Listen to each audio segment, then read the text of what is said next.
Hello, this is Allie with the Perception Trainers, and today I am coming to you with a video request that someone asked for, which is, Allie, can you please do a video on all things meditation?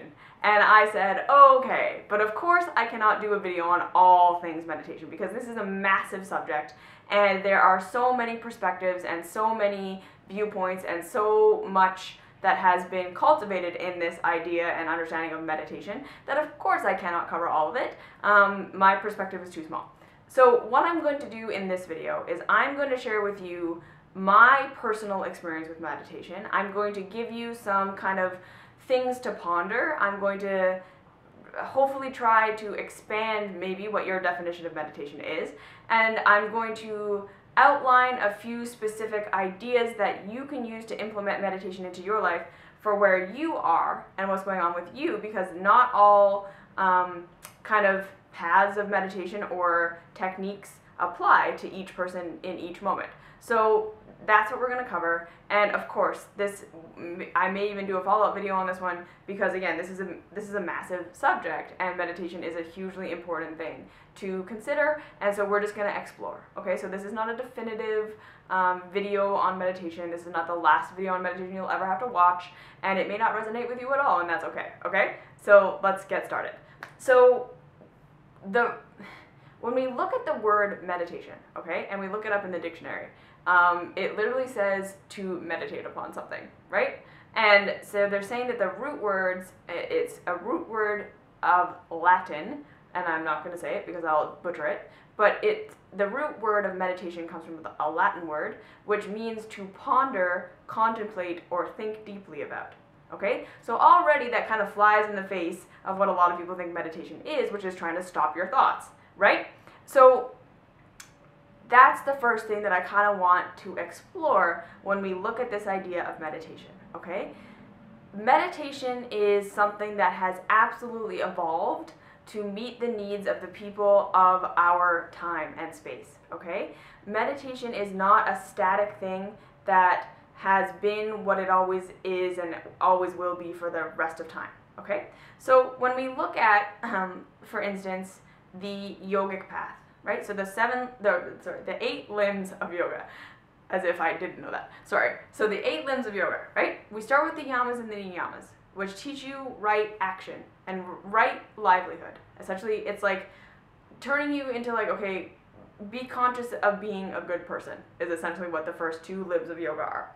The 3rd limb is asana, right? Which is designed to train the body. It starts training the mind. It's like kind of your entry point into this discipline of training the mind while disciplining the body to hold more energy, to be more stable, to be stronger, to be more flexible, and like I said, it's a gateway into meditation. The 4th limb is pranayama, which is controlled breath work, where you're literally redirecting energy through your body and through your system to again start to awaken your consciousness. Now, the last limbs of the next 4 limbs of the 8 limbs are different versions, essentially, of meditation. Okay? So I'm looking here just so that I say the Sanskrit words properly. So the 5th limb is pratyahara, okay? And this is sensory withdrawal. So you literally plug the eyes, plug the ears, plug the nose. You start to practice drawing in, right? So rather than being all stimulated by what's going on around you and all this stuff, right? You start to cultivate a practice of just, you stop relying on the senses, right? You start to see that you are not just this sensory being who's having this sensory experience, right? That you withdraw from the outer world to start to awaken your consciousness to the fact that there's an internal world, okay? The next limb is Dharana, right? Where you start to focus on concentration, right?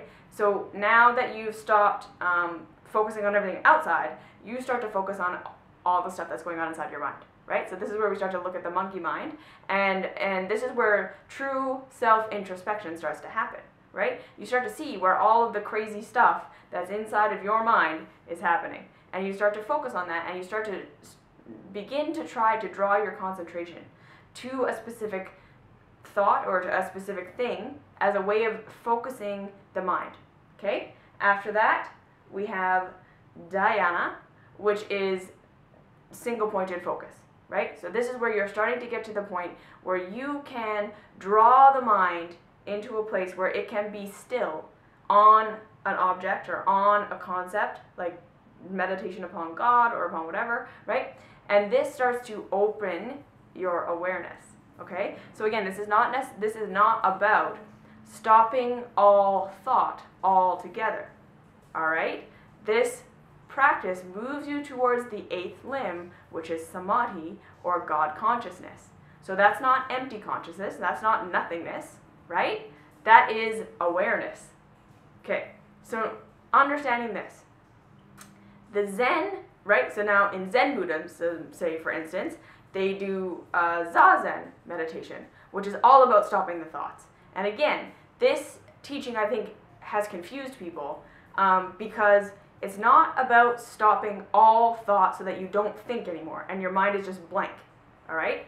It's a similar path to the Yogic Path, which is you stop believing your thoughts, you stop believing your stories, you stop believing your sensory experience as being reality so that you can tune into true reality. So both of these paths are leading to the same thing, right? An awareness of truth, an awareness of actual reality, an expanded consciousness so that you can be self-realized and universal realized, all right? And this is the true point of meditation. So does that mean that the people who are using meditation to try to relax and like just be less stressed and like bring their blood pressure down are doing it wrong? Of course not, okay? Because this is the thing. Meditation is one of these things that, again, you can use it and apply it to where you are in your life right now, and it's gonna help you, right? So if you're essentially using your meditation as a way of just trying to like feel better, all right? That's where most people start, right? Most of us enter this realm of meditation because we feel shitty in our lives and we heard someone say sometime that meditation makes you feel more relaxed and more peaceful, okay? Now, there are definitely techniques out there that will help you do that, right? That will help you calm a little bit. But what I'm gonna say is this. The real truth about meditation, if you're genuinely pursuing this practice, it's not gonna make you feel peaceful or relaxed when you first start, okay? Because what is going to happen is you're going to come to sit down and try and be quiet and try and still your mind or whatever, and as you get silent and as you get still, your craziness is going to be amplified, right? You're going to feel like your mind goes nuts. You're going to feel like your body is so uncomfortable, your mind is all like running all over the place, like meditation is the worst thing ever. It makes you feel more anxious, more depressed, more scared, more confused than ever before, right? And of course it does, because meditation is a practice of awareness, okay? And most of us are walking around completely oblivious to ourselves, to universal truth, to what is really going on, and we are kind of enjoying, in a sense, our ignorance. Like, to a degree, there is bliss in this ignorance. And that is why when most people start a meditation practice, it is not enjoyable, okay? Because again, you're starting to feel all of the disharmony. You're starting to really come into terms with all of the aspects of yourself that you've rejected, all the pain that you've never healed, all the stuff that you've been through that you haven't integrated, all of your false beliefs about the world and yourself, right? All of this pain is really what's going to surface when you first start meditating. And first start meditating, it can be the first 6 months, the first 10 years. There isn't a time limit for the beginning of a meditation practice, okay? So understand that. Meditation probably isn't going to make you feel better, okay? And in fact, if you're already feeling crazy, you're going to go into meditation, so, into a place where maybe you're trying to just calm your mind, trying to settle, trying to relax or release your anxiety, and it's going to feel worse.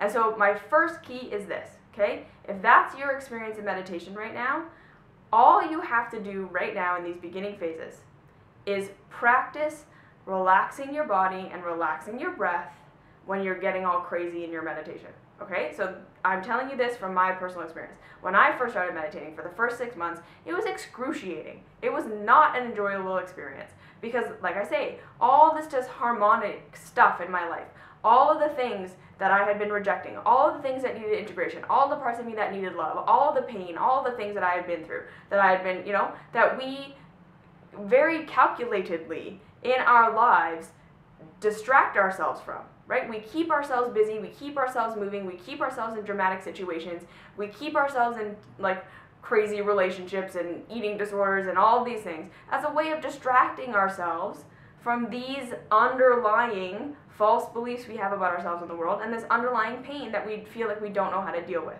Okay? So when we start to get still, that stuff is going to come to the surface, right? Because it wants to be healed, it wants to be loved, it wants to be integrated, it wants to be seen. So when you first start meditating, it's going to be uncomfortable. It's not going to make you feel better. It's probably going to make you feel worse. And that's okay. So that's the first thing I want you to know.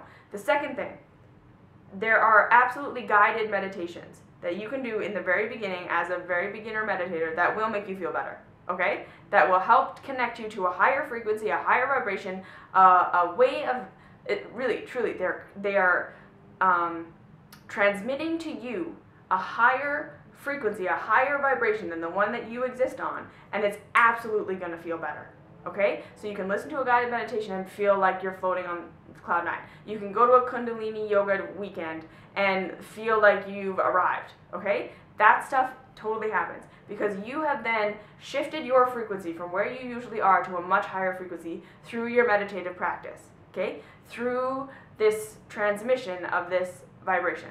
And that's going to make you feel awesome, okay? Now, but what I'm going to say here is after that, you're probably going to crash, right? You might notice that you may even notice that as you're doing these meditative practices, and even if you're not doing a guided meditation, you're doing just a meditation on your own, you're able to raise your own frequency during the meditation, and then you go back out into your life and you crash.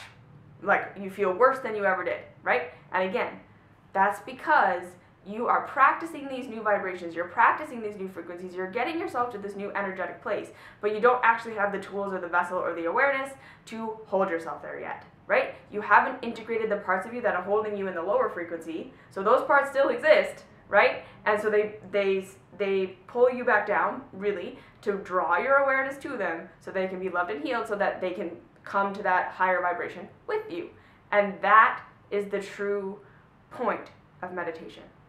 It is to integrate all of your wounded aspects, to integrate all of your false beliefs, to come to a place where you start to see the world and yourself in a completely, radically different way so that you can exist in a state of peace all the time.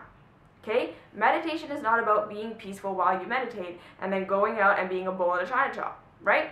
That's what most people are doing. It's like they're going into their meditation, they're trying their practices or their visualizations or their whatever, and then they're not realizing that what comes up in their life after their meditation practice, that's where the work actually happens, okay? So truly, truly, truly, meditation is a tool of raising your awareness of what needs to be loved, what needs to be processed, what needs to be integrated, okay? It's helping you tune your frequency to a higher awareness, a higher perspective, so then when you go out into your life, the disharmonic stuff is way more obvious, right?